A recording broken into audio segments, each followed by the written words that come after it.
So this week I wanted to talk about something I'm seeing related to usage-based pricing versus recurring revenue. So this kind of came up for us internally because Peter Levels came out and was talking about generative AI apps and how insanely high the churn levels are.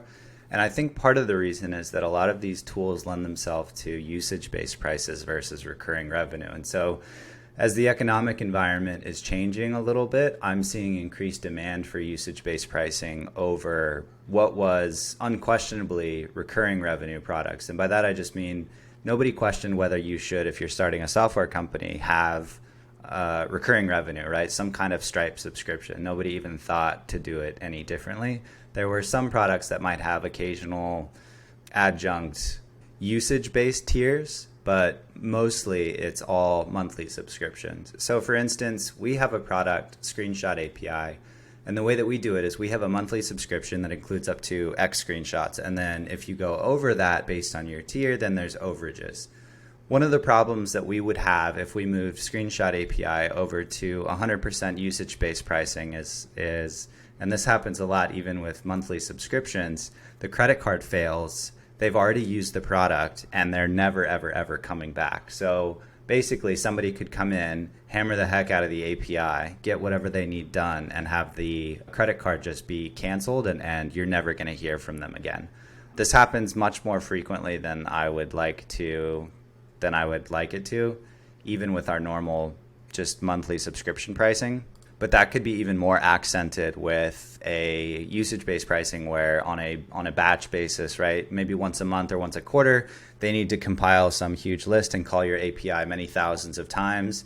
That might result in a several $100 one-time charge. However, if that card fails, then maybe they just sign up with a different account next time and they just keep doing that. There's of course a bunch of ways to mitigate something like that, but man, even with the current state of Stripe and how nice it is to get subscriptions going quickly, it is still a lot of work just to make those subscriptions work, right? There's all kinds of different nuances and different like little if statements that you have to write code for different businesses if this fails, and people want invoices for everything and all kinds of stuff like that. So even with Stripe, monthly, just regular straight monthly subscriptions are still kind of a pain in the ass, even with the Stripe checkout links and even with their like new billing portal where individual customers can manage their own subscriptions and upgrade and stuff.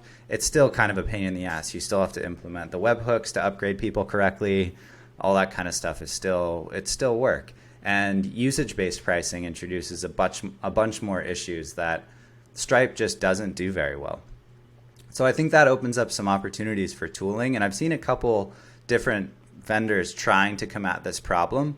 The annoyance, though, is that, man, Stripe is a little bit expensive. So if you start selling high ticket prices, you'll see this in particular, right? You get a $1,500 a month customer, and those Stripe fees start to add up. It's like a few $100s each time, and it just feels really, really silly that I need to pay $300 a month just to have somebody be charged $1,500 a month. So I've been looking for a long time for better ways to figure this out, and maybe FedNow plays into this a little bit. Maybe there's just straight ACH stuff in the future where you could actually just bypass Stripe's stupid fees and all the kind of credit card rails and stuff like that, but we're not there yet to date. One of the cool tools I found recently was called Lago, and it's open source, and I just downloaded it and installed it, and it's got a bunch of integrations into different payment providers. So what I think it does is you can create all these billable metrics, so API calls for your API product or whatever, however you want to bill, and create all your plans and stuff like that, and coupons and customers.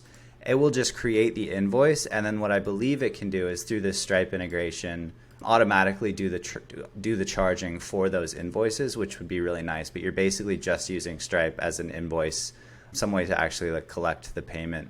But something like this would be really helpful. But still, this is just a series of APIs that I have to go integrate, and it's a big pain in the ass. And it's still not clear to me in terms of how you might mitigate some of the issues of people using the product and then not paying, particularly with Indian customers and whatever the heck they have going on over there with the war on recurring payments. But there are just a ton of failed payments from that region. And I think it's of no fault of the consumer. It's just that the country seems to be waging war on recurring payment plans. So I'm pretty sure even with a tool like Lago, I would still need to be building all of the logic, the business logic for when to charge an invoice. So do I do it every day, right? And then a customer sees like, one charge per day every time they use the product.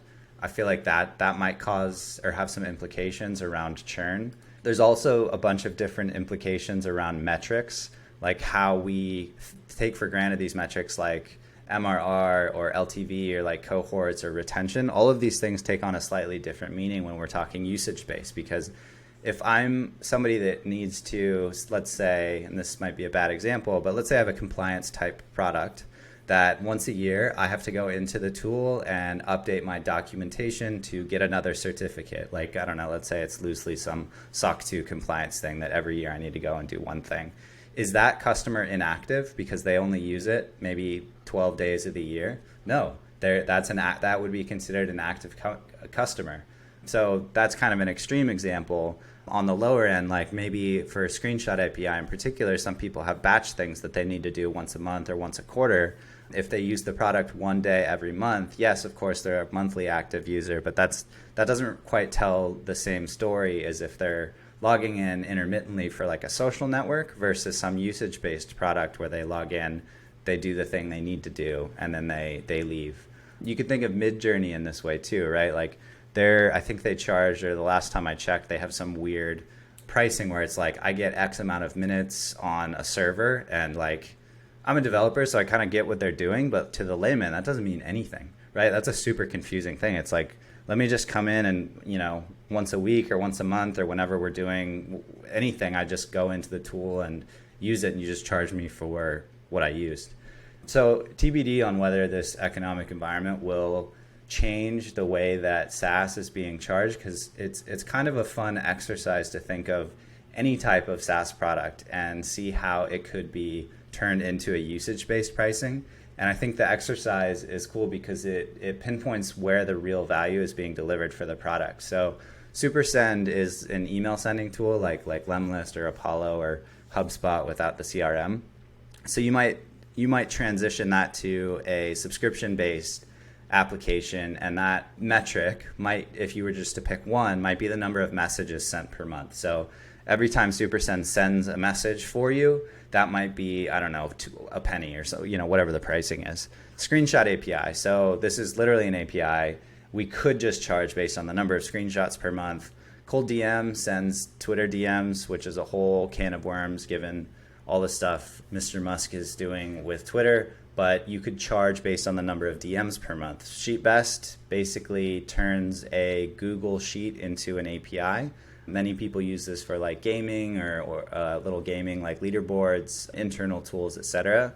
We could just turn this into a number of API calls per month. That would be pretty straightforward.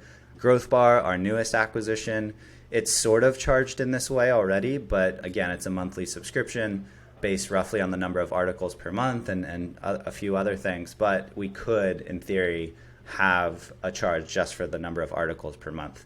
What starts to get more interesting is when you think about what kind of products require some kind of monthly subscription as opposed to some kind of usage-based subscription.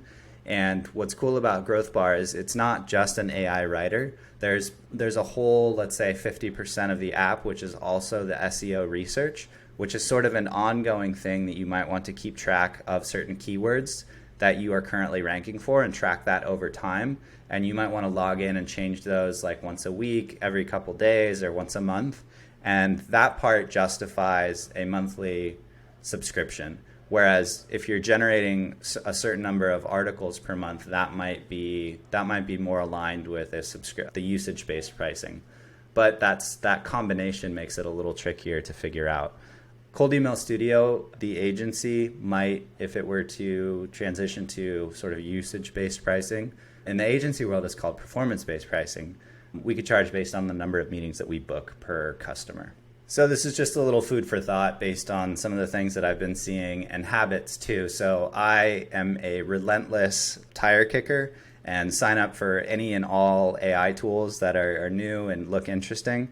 And I noticed that whenever somebody tries to gate access by putting the credit card in and say you're signed up for a free 7-day trial or whatever, I'll happily put the credit card in, but I just go in and cancel immediately because I'm going to forget. I don't want to forget that it's, going to bill me in 7 days, and I don't want to like put it on a calendar and like log back into the thing. I just want to like go and kick the tires around and prove to myself that this thing isn't as good as the landing page made it sound like.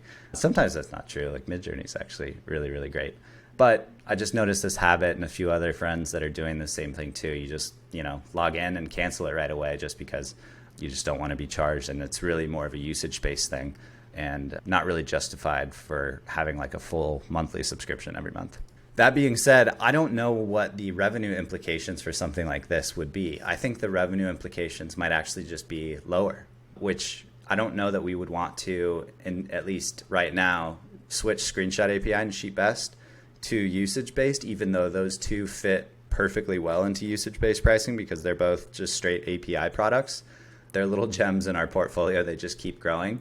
But I think that if we were to change it to usage-based pricing, the total monthly revenue for those products would go down. So there's a little bit of tension there between what consumers want and what the business needs. Because frankly, if we just switch to usage-based pricing, I don't know that we could profitably run those companies anymore. So if you guys have any thoughts on usage-based pricing, or if you have any tools that you found that solve this issue for you, send them over. I'd love to check them out.